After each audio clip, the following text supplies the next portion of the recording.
Well, let me ask you a couple of questions. Have you often encountered some cases where you need to change code to apply some new feature or something like that? Have you ever had to apply new condition to existing code and change a bit more than expected as a result? If you answered yes at least once, I hope you spend the next couple of minutes watching something useful. So, what is the open-close principle and how we can use it in a real situations? What does Wikipedia tell us what is OCP? The open-close principle should be open for extension but closed for modification, and that is absolutely correct. Let me present the following example in the scope of the Angular project where we have a list of books. So here we see a simple book entity interface and an interface we will implement to fetch the appropriate books.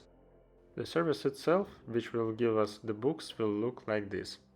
Here you can see that we implement the service from a previously created interface. To use it in a component, we can either inject the service directly into the constructor or use an injection token to inject the class without relying on a specific service.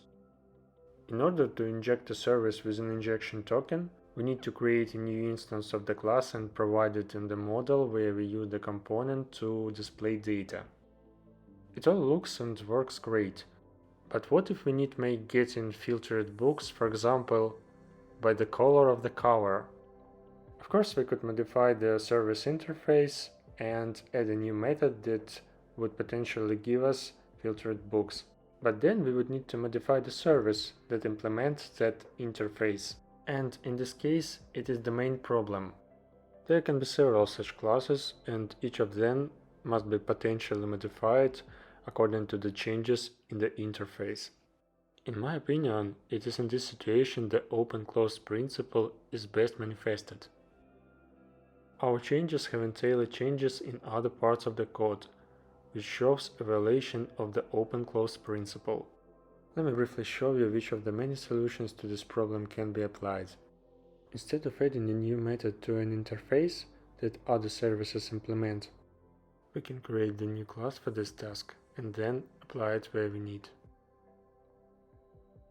The main advantage of this approach is that we are not changing or breaking the existing functionality, but adding new.